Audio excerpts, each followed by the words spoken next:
Hello guys, welcome to another video. Today we're going to work at topic 7, atomic physics. A quite difficult topic I would say, but obscure topic. If you understand it, then it's super easy. Anyway, we need to practice, so we're going to see a couple of problems. So let's jump straight to the paper and see the solution of the exercises.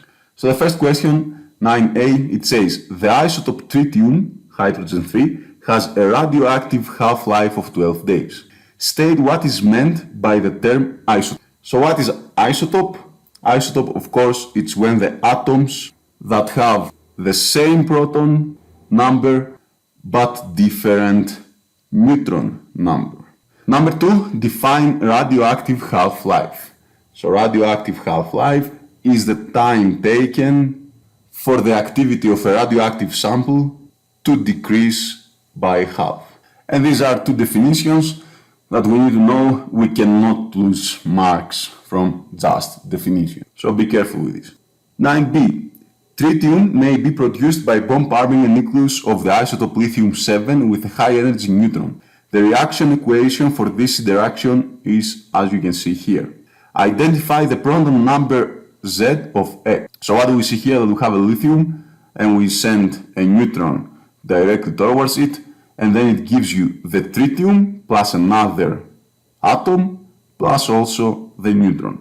So what you see, you need to see that these neutron and proton numbers in both sides of the equation, they must be equal. So you see 7 here for lithium, 3 plus 4 for the two other elements, the daughter nuclei.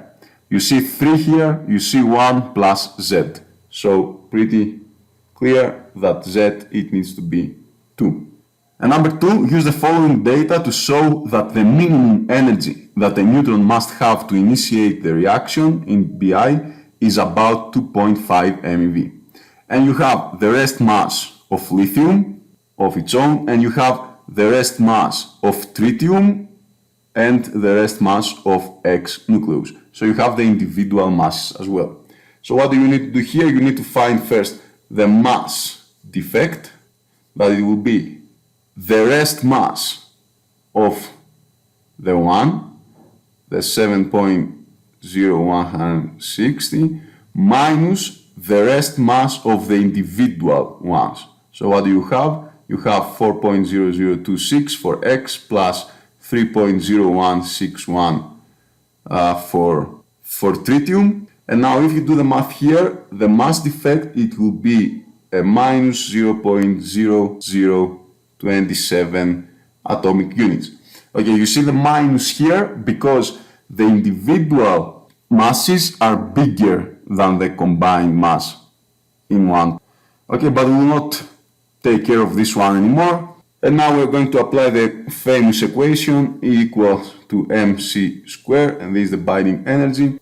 So what you have to do here is 0.0027 atomic units. So from here you need to convert it to 931.5 MeV over c squared.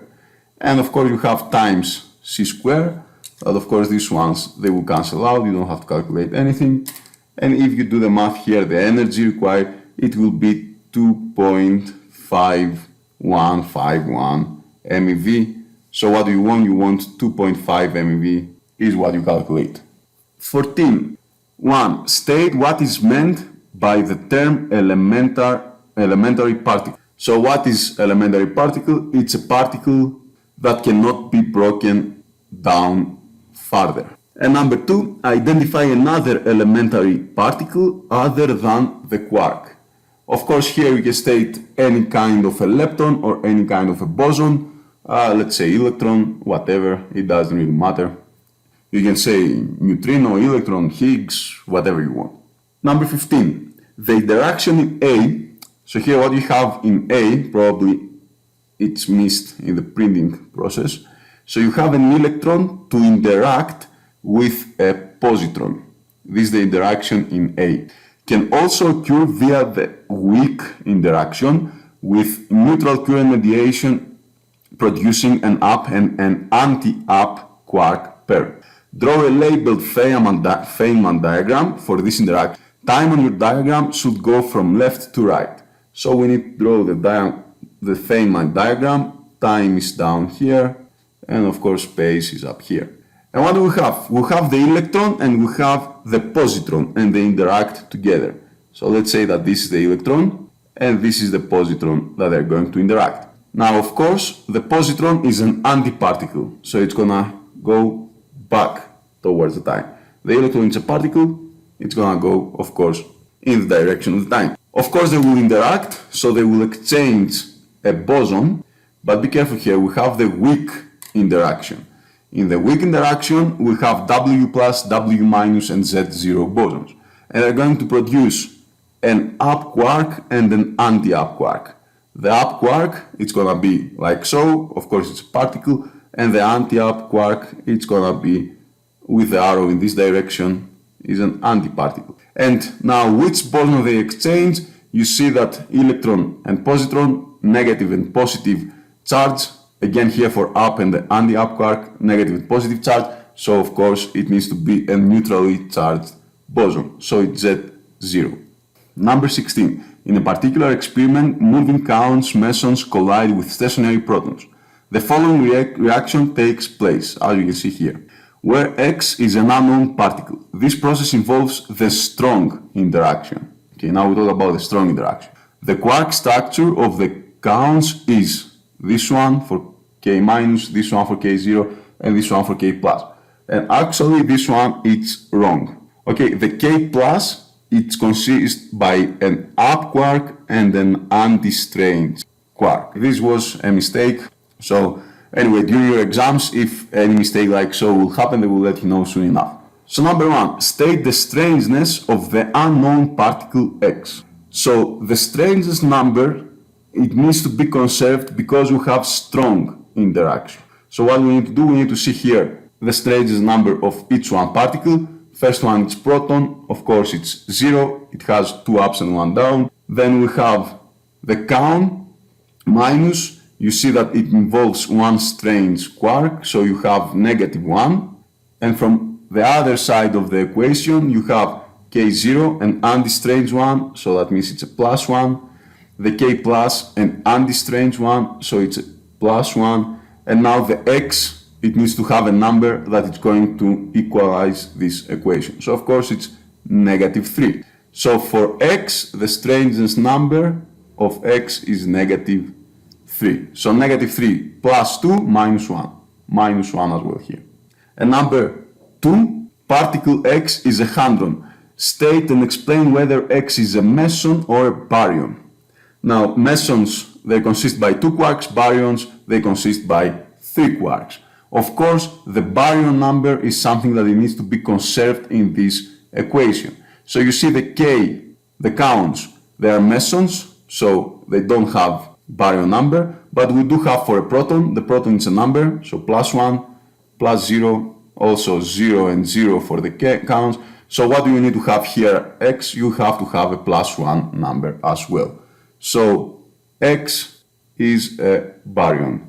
Next question is about radioactivity. Caesium-137 is a radioactive waste product with a half-life of 30 years that is formed during the fission of uranium. Caesium-137 decays by the emission of a beta- particle to form a nuclide of barium. State the nuclear equation for this reaction. So what we need to do here at 17a, we need to find the atomic number here and the mass number here, also the particle that is producing. Now, of course, we have beta- decay, so that means that a neutron is converted into a proton. So, of course, you're going to increase the number of protons by 1, so you're going to have 56. Now, the mass number, neutrons and protons, of course, it will be the same. And the particle that is also produced by this interaction is, of course, the antineutrino, electron antineutrino. 17b, determine the fraction of Caesium-137 that will have decayed after 120 years. So what do we know here? 120 years, it is actually 4 half-lives, because half-life, it's 30 years. So 120, it's 4 half-lives. So let's see how much it remains after 4 half-lives. We use this formula, 1 over 2 to the power of n. N is the number of half-lives. So you have 1 over 2 to the power of 4. So it is 1 over 16. And this is the fraction that remains. What we want to see, how much it have decayed. So of course, 15 over 16 is the fraction that it had decayed. 17c. Explain with reference to the biological effects of ionizing radiation why it is important that humans should be shielded from the radiation emitted by Ca-137. So what do we know here? We know that beta particles can penetrate the skin or the tissue. So this can cause skin burns in like short-term exposure or even cancer in long-term exposure. The next one, it says outline a laboratory procedure for producing and observing the atomic absorption spectrum of a gas. If you remember in your book, it explains very well how we can do that. We have to pass white light through a tube of gas, of a low pressure gas, and we observe a continuous spectrum of colors. Of course, we observe them with a spectroscope. And these are your 3 marks that you need to explain. 18b. Describe the appearance of an atomic absorption spectrum. So what do you see? You see a continuous spectrum, of course crossed by dark lines. And then number 2, explain why the spectrum in A provides evidence for quantization of energy in atoms. So here, this was your first mark, and here is the third mark at this part. So what you have to say here, how these dark lines are formed. So the dark lines are formed by the absorption of photons, and this is your first mark. Then you have to say that these photons, they have specific wavelengths, so specific energies as well, and this is your second mark. And of course that indicates discrete energy levels. And this is your third point here. And the last one, the principal energy levels of the hydrogen atom in electronvolts are given by this expression, where n is a positive integer. Determine the wavelength of the absorption line that corresponds to an electron transition from the energy level given by n1 to the level given by n3. So here, something very simple, we just need to apply this formula. So you have 13.6 and you have the energy levels, that is from the 1 to the 3rd energy level. So if you do the math here, you're going to find the 12.1 electronvolts, and this is the energy between these 2 different levels. So what you have to do from here is to calculate the wavelength of this photon with this much energy. So it's h times f, so it's h times c over lambda. And now from here you need to solve for lambda. It's h times c over the energy.